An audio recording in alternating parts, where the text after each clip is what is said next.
بەرەبەیانی پێنجشەمە چەکدارانی داعش هێرشیان کردە سەر هێزەکانی پێشمەرگە لە ناوچەی زەرگا، بەڵام هێرشەکەی ئەم جارەیان جیاواز بوو.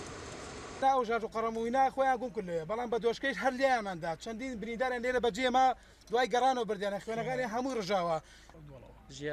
هەرچەندە داعش لەم سنوورە نەماوە، بەڵام ناو بەناو بە هەمەری سەربازی و شۆفڵی درع هێرش دەکەنە سەر سەنگەرەکانی هێزی پێشمەرگە.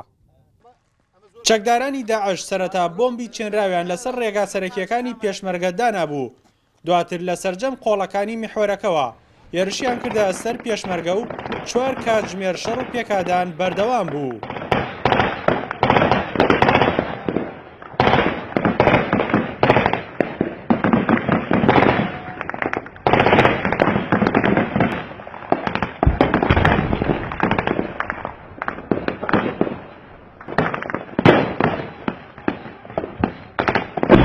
بەوتەی فەرمادەکانی پێشمەرگە چەکدارانی داعش ویستویانە بەم شۆفلە درعا ئەم خەندەقە پڕ بکەنەوە کە پێشمەرگە لێی داوە، بەڵام هەوڵەکەیان شکست پێهێنرا.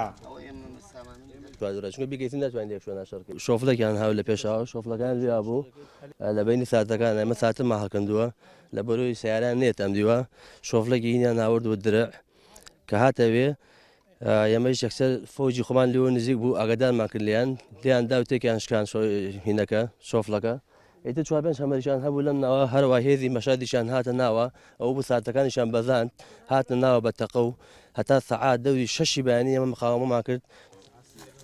لە هێرشەکەدا 2 ئەفسەری پێشمەرگە لە لیوای 5 شارە زوور شەهید بوون و 13 پێشمەرگەش بریندار بوون. هێرشەکەی داعش لە میحوەری دووسخورمات و سوپای عێراق و حەشدی شعبیشی گرتەوە و سەربازێکی سوپای عێراقیش کوژرا و 16 سەرباز و چەکداری حەشدی شعبیش بریندار بوون. فەرماندەکانی پێشمەرگەش دەڵێن چەکدارانی داعش زیانی زۆریان بەرکەوتووە. هێرشیان کردە سەرجەیشی عێراقی شورتەی فیدراڵی لەگەڵ حەشدی شعبی، بەڵام ئیتر لەوێەوە شەڕێکی گەرم بوو لە 2.3 هێرش کرایە سەر فەوجیەکی لیوای 5 کە ئێمە لێرە بووین لەگەڵ ئەفسەرێکی هاوڕێم ێستا بریندار بووە لەگەڵ پاسەوانێکی خۆم و پێشمەرگەیەکی تر بریندار بوون. ڕەدێکی باشماندانەوە وەکو ئەیشی بینن ئەوە پلانەکەیانە شۆفلەکان سوتا و 2 شەهید و زیاتر لە 13-14 بریندارمانەیە. یەکێکی دیکە لە فەرماندەکانی پێشمەرگەوتی چەکدارەکانی داعش بە تەواوی شارەزای ناوچەکە بوون، وتیشی چەکدارەکان خەڵکی ناوچەکە بوون.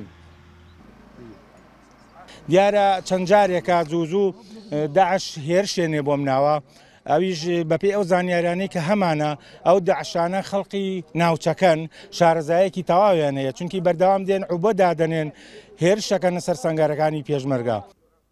ئەمە یەکەم جار نییە داعش هێرش بکاتە سەر میحوەری دووسخورمات و پێشتریش چەند هێرشێکی دیکەیان شکست پێهێنراوە.